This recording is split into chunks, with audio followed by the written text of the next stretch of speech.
Coding cough syrup से उत्तर प्रदेश के अंदर कोई मौत नहीं हुई है।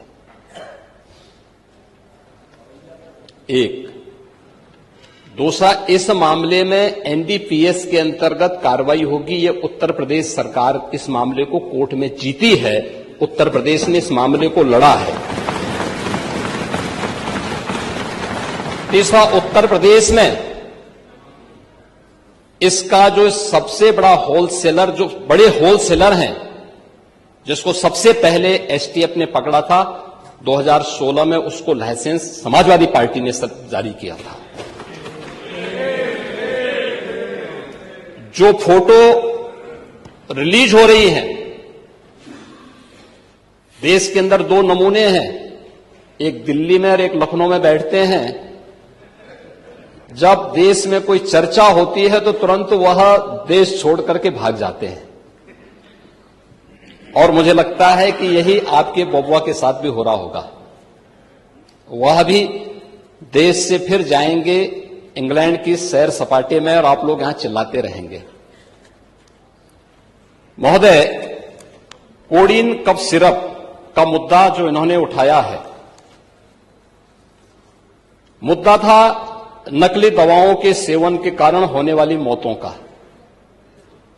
और उसके बारे में हमने पहले ही बताया है कि नकली दवा के कारण होने वाली मौत के प्रकरण की कोई भी बात अभी तक शासन के संज्ञान में नहीं आई है, और समय समय पर एफएसडीए विभाग इसको लेकर के छापेमारी करती है, कार्रवाई करती है।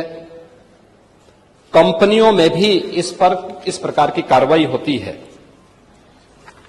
यूपी के अंदर कोडिन कफ सिरप,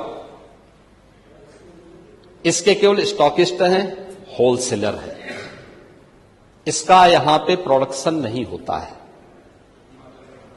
ये मध्य प्रदेश में, हिमाचल में और अन्य राज्यों में होता है, और जो मौत के प्रकरण सामने आए हैं वे मौत के प्रकरण अन्य राज्यों में आए हैं। जिन राज्यों में आए हैं वह जो भी प्रकरण सामने आए हैं, यह तमिलनाडु में बने हुए एक सिरप के कारण सामने आई है।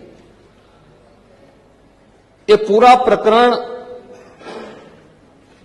इलीगल, यानी इसमें एडिटेशन का भी नहीं है, यह इलीगल डाइवर्जन का है। इस डाइवर्जन के माध्यम से इन होलसेलर ने, जिसमें सहारनपुर का भी है, गाजियाबाद का भी है, वाराणसी का भी है, लखनऊ का भी है और कानपुर का भी है, इन लोगों ने इसको उन देशों में पहुंचाया है, उन राज्यों में पहुंचाया है जहां मद्य निषेध है, लेकिन वहां पे नशे के आदी लोगों को इसको लेने की एक आदत सी है, तो वहां पर उसका दुरुपयोग किया गया है, जबकि बिना चिकित्सीय परामर्श के इसका सेवन नहीं हो सकता, खासतौर पर बच्चों के लिए। एडल्ट भी चिकित्सीय परामर्श से इसका सेवन करता है। कौन ऐसा व्यक्ति है जिसने कफ सिरप नहीं लिया? खांसी होती है, हर व्यक्ति लेता है, लेकिन चिकित्सीय परामर्श से उसमें लिखा जाता है। क्योंकि पढ़ाई लिखाई से आप लोगों का कोई वास्ता है नहीं, इसलिए आप लोग हमेशा इस प्रकार की बातें करते हैं। ये कार्रवाई सरकार ने की है, और सरकार ने इसके लिए 79 अभियोग अब तक दर्ज किए हैं। इसमें 225 अभियुक्तों को इसमें नामजद किया है। 78 अभियुक्त अब तक गिरफ्तार हुए हैं।